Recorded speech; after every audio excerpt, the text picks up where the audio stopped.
got for this one? Come into work and your only goal is to only hit your goal. Like, That's a great. wait. Always have work to do on your mother. Hello, everybody. Hello. I'm here with Whit this week. Very exciting. It's me. And if you have not been following us so closely, we're going through a pretty major life change, which has had Whit sometimes not on these videos on a weekly basis, but Whit has been doing some important work. Creating a human being. I like to think of him as a steadfast employee on the slave on the way. Just kidding. It's a family business, you know. That's the way that works, right? Yeah, but if you want to see what a good job she's doing. Oh, I had to do a little little show and tell. Look at how great she's doing, growing this little guy. Yes, he is getting fed well. And he will be joining us in about a month. Yeah. Más o menos. I'm thinking like next week. But yeah, that is a common conversation around here. According to our doctor, more like 6 weeks.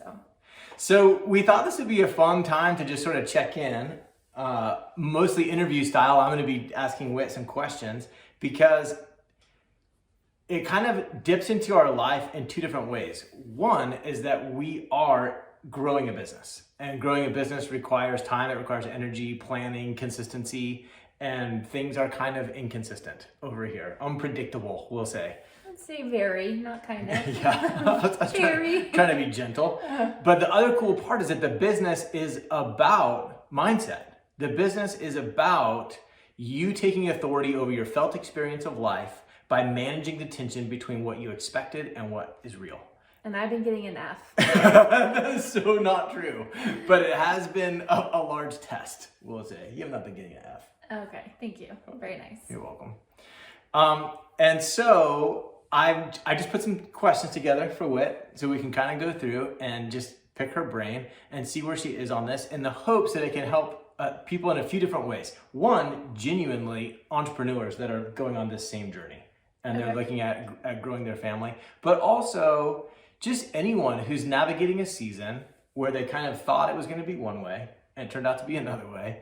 And then what do you do with that? Especially if you're, in this case, there's sort of a clock on it. Like it's not going away. Once we realize like, hey, this is harder than I thought. It wasn't like, oh, then let's call a timeout. Yeah. You're kind of locked in for the time. Yep. Yeah. Yeah. So let me start like this. Did you have anything you wanted to say? No. Okay. I'm nervous. The questions. In preparation for this, the journey that we took, not really a traditional journey. I had a vasectomy, then recovered from that vasectomy. Yeah. Then we went through a time period where we realized that was an error. And then I had a vasectomy reversal, and then I recovered from a vasectomy reversal. And you are growing a human. Who had the harder job?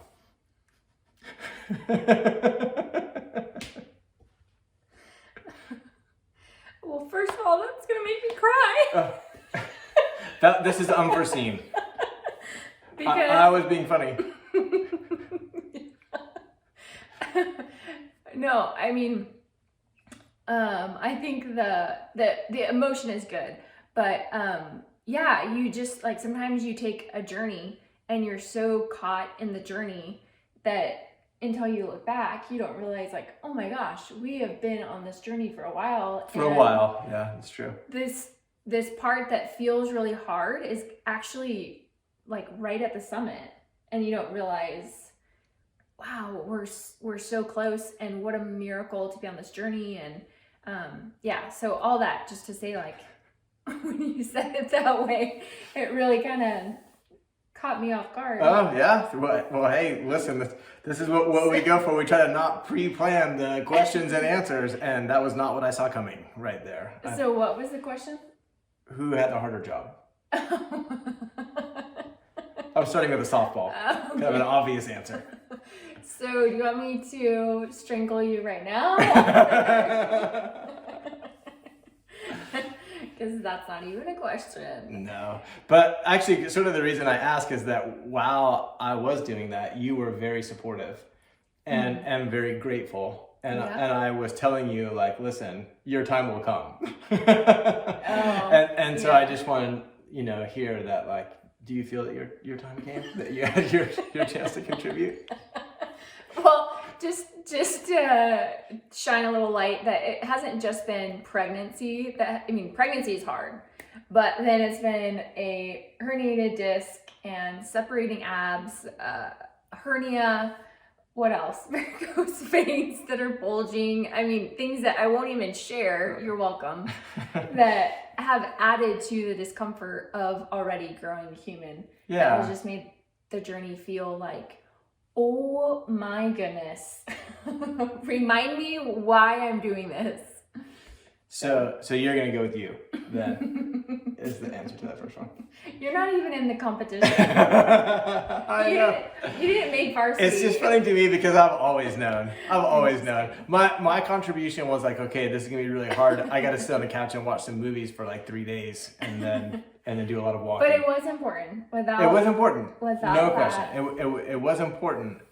We wouldn't have the little guy. Yeah. However, just kind of funny to look at that. Yeah. So this actually ties in nicely to the way that you the experience you had of that first question. The idea here is that the physical discomfort has been significantly more than you anticipated looking into this. And then there's also been mind chatter about being a business owner, a CEO, entrepreneur, all that stuff. And then on the other side of that, we have been on this journey a long time. And for a number of reasons to have Maverick. Oh, yeah. For a number of reasons, all the way back to, before we even met, it is a miracle beyond miracles that we're going through. And so from a mindset perspective, on one hand, it's significantly harder, maybe even one of the hardest things that you've done. And there are times when you're like, I wish this would be over. And then on the other side, there is this is the greatest miracle I've ever experienced in my life. What lessons have been in there for you, or what experiences have been in that space? So how do I balance this is an amazing thing and this is hard?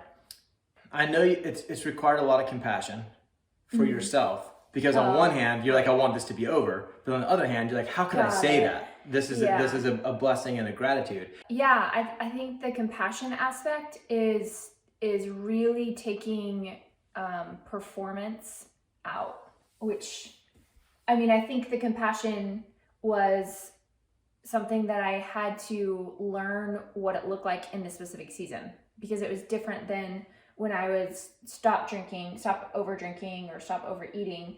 That was more, okay, we've got this, I know today's a really hard day and you really want to drink, but let's keep on this and really like leaning into the discomfort, knowing that the vision was ahead. Whereas this one, I felt like I was still obligated to perform in our business. And so it felt like the compassion was actually making me weak and something that I needed to contribute to. I don't know if that's... I know you struggle with some mind chatter and self-condemnation for not being grateful. What does it sound like to talk to yourself after you sort of like condemn yourself? Yeah, I think it's acknowledging both. I think that it's acknowledging, thank you, I'm so grateful for this, and this is really hard. And I guess, not to get into an analogy, but just to... I love analogies. I say go for it. Quickly frame it that, when we're out in the mountains backpacking for 3 to 5 days and we have blisters on our feet and our hips are bruised and we're not getting enough calories because we didn't pack food well, or, we're thirsty and we're out of water. It's the both. I'm so grateful to be out here, and you look at nature and you look at who you're with and you're looking at the vision, and then you're right where your feet are and your feet hurt, and all that comes to mind, and you're like, this is hard. And so I think what I'm learning is that both can exist at the same time. And is it okay to sometimes say, my feet hurt and I wish this were over, when you're out there in the mountains? Yeah. And that it doesn't negate Mm-hmm. that you're grateful to be out there. Yeah. Yeah. I think it's super important that you can still be an adventurer. You can still be someone that pursues mountaintops. You know, this can be who you are and what you like to do. And you can say, I wish this trip were over and we were at a restaurant or having a warm shower. And I think simultaneously, Yeah. I think it is okay. I think it's actually probably good and healthy and authentic and important. So let's not go quite so deep with this one. Okay. But still important stuff. There are some natural fears that come along with being on our own. Even though I know we're not on our own, we consider ourselves Holy Spirit led, so not on our own. But we're out on our own in terms of not having an employer. We are the owner of the business, and we're the ones that are making the decisions that either result in or don't result in finances coming in, and then also bringing in a new human who's going to increase our need for money. Oh no. And decrease the energy and time that we have available to be making that money. That's going to be naturally scary, right? To have that, and I so didn't realize that. Oh, you didn't? Maybe you're the wrong person to ask in this interview. Just kidding. But looking at, like we're talking about on the front end, anyone who might be considering taking this journey or looking for the mindset of kind of like that scary season, how are you navigating that piece of it? Well, I think it's scary. It's only scary when you think it doesn't work. And so when my brain goes to, what if it doesn't work? I'm like, okay, well, what if there was a tornado coming? Like, okay, thank you, brain, for trying to keep me safe. But yeah, I think it's good to acknowledge, like, yes, that thought is there, and I'm not obligated to agree with it. I'm not obligated to empower and give that thought focus and energy. And there are days that thought feels really tempting, very true, lots of potential evidence. And I'm still not obligated to agree with it and empower it and believe that, oh, it's not going to work, or maybe we should, coming from that fear base. And yeah, that's great. And I know that you have a technique that I've heard you describe before with clients, because those thoughts are going to come up naturally. The fear thoughts are going to appear. And so I've heard you say a few times equal airtime. What do you mean by that? Like, if someone was watching this, how does equal airtime help you with what you were just describing? Giving actual time that I'm thinking about, and how could it be amazing? What's going to be amazing about it working?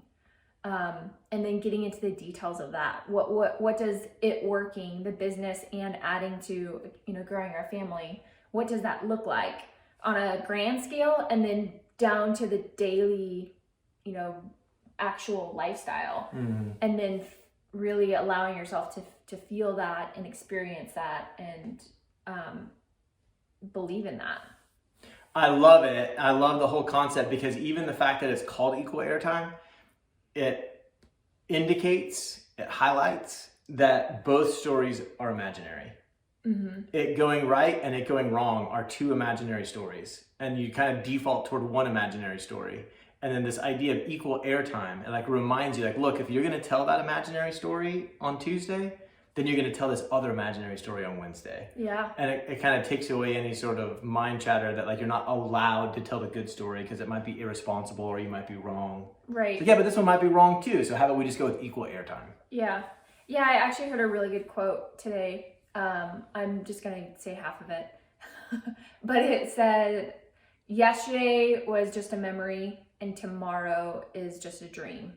And I really like that, because it's just like a quick snapshot of, oh yeah, what do I want my memories to be? So focus on today. And then tomorrow's a dream. So do I want to have nightmares? Good dreams or bad dreams? Or do I want to have good dreams?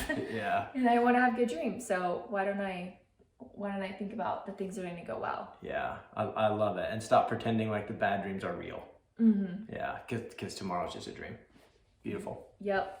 So I say Maverick coming into our world, our family growing, is going to be the best thing for our business and our marriage and the world. Yeah, you just watch, you'll see.